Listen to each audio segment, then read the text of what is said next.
Taven was defeated. The Deadly Alliance had won.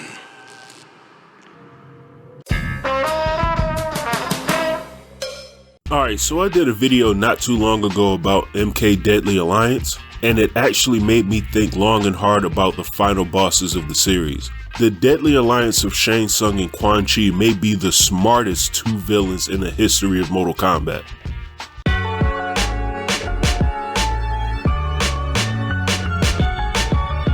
Okay, both Shang Tsung and Quan are two of the most powerful sorcerers in all of Mortal Kombat.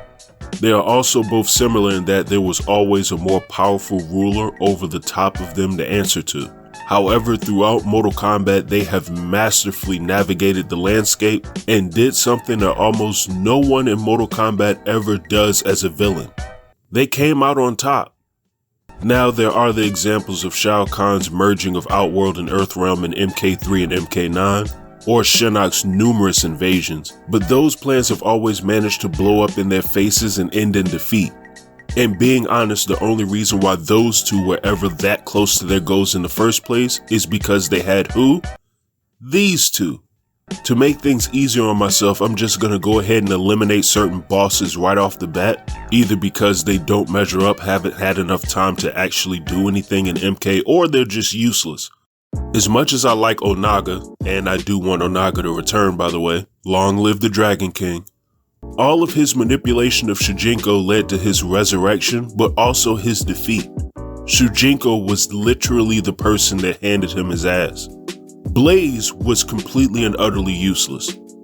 The game that Taven and Dagon were sent on to prevent Armageddon from happening was completely pointless. And the result of beating Blaze resulted in nothing but Shao Kahn winning at the pyramid. How Shao Kahn escaped Onaga, I have no idea to this day, and I'm not gonna ask too many questions. When you take into account that Taven asked Blaze to just let him win and Blaze refused because he wasn't quote unquote designed that way, he might as well have just did it in the first place because Taven got no boost from the result of winning. They could have saved a lot of time. Hell, they could have had more energy to actually fight the rest of the fighters and prevent Shao Kahn from winning. The ending of that story makes no sense. They are unimportant. Whichever outcome, you will be saving the realms. But you must not let anyone else combat me. Then allow me to win, and we'll put an end to this. No, Taven. I must act according to my creator's design. Oh boy, and then there's Kronika. How do you control all of history since the dawn of time and still get it wrong and erased in the end? Like everything about Kronika, from Shinnok to Cetrion to Geras, everything involved in her plan is just downright dumb. But now we have Shao Kahn, who may arguably in his own right be the greatest villain in Mortal Kombat history. He wanted to merge Earthrealm and Outworld. With the help of our boy Shang Tsung, of course, he comes within an eyelash of doing so. In two separate timelines, by the way. However, Shang Tsung is defeated by Liu Kang, Khan's plan fails, so he decides to get his hands dirty, hosted a second tournament where he and Shang Tsung lose this time, and I think around this time in both the original timeline and the new one, feel like I'm saying the word time a lot right now, Shang Tsung is killed and resurrected in the original timeline. This was where Shao Kahn tried again to merge Earthrealm and, well, the same result. Liu Kang just handing out L's left and right.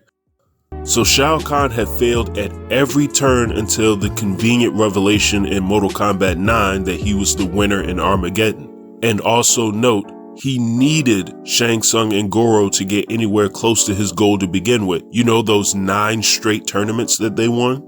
Shang even resurrected Sindel and Earthrealm in the OG timeline that allowed Khan to even enter it. And for the record, Quan did it for him in the second timeline. Then there's Shinnok. The fallen Elder God had already been banished to the Netherrealm after being defeated by Raiden in the original timeline. With Quan Chi's assistance, of course, he escapes the Netherrealm before being defeated by Liu Kang. I feel like at this point I've said the phrase defeated by Liu Kang a lot. However, while Quan Chi should not and cannot be trusted, he never got his chance to betray Shinnok. He was trapped himself along with Scorpion in the Netherrealm, but found a means to escape But before I continue there, oh, like and subscribe by the way, Shinnok was sent back to the Netherrealm after his last defeat and would later lose in Armageddon. And well, things wouldn't necessarily be better in the next timeline either. Well, I can't entirely say that. I'll give him credit, he came far closer to conquering Earthrealm than he ever did before. Again, this was also with the help of Quan Chi's assistance, that he squandered after he was clapped by Cassie Cage. So back to Quan Chi.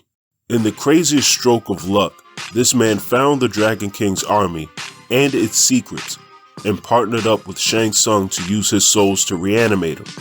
They finally got rid of Liu Kang, almost got rid of Shao Kahn, lucky to have that clone around, huh? And then they proceed to run through Outworld and Earthrealm before the only man left to stop them was Raiden. They literally speed ran through the Mortal Kombat roster and won.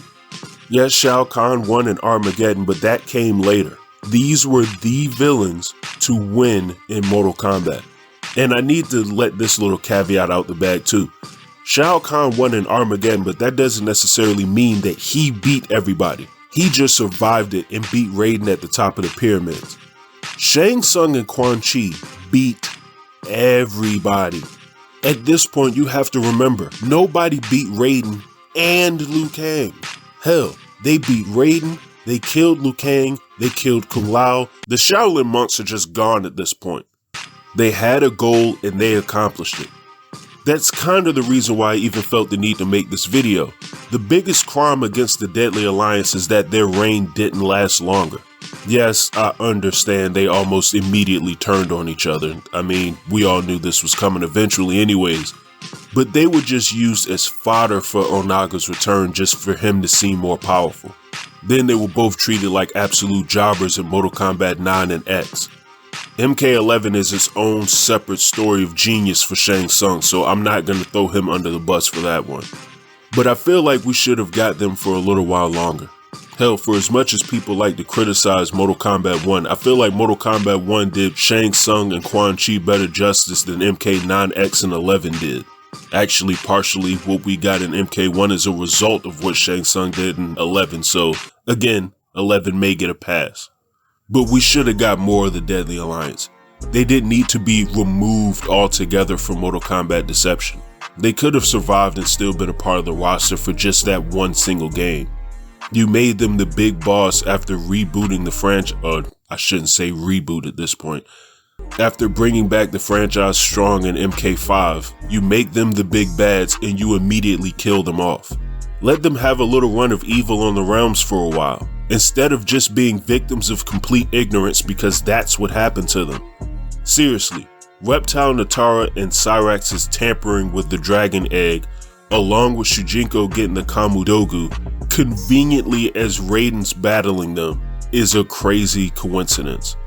I hate to say that the villains were robbed, but they absolutely were. Liu Kang's dead, Raiden's defeated, Kung Lao's dead, Scorpion's trapped, Sub-Zero's preoccupied, Khan's gone, Shinnok's in hell. The only real op that they had left around was Fujin. Not gonna lie, that could have been something different.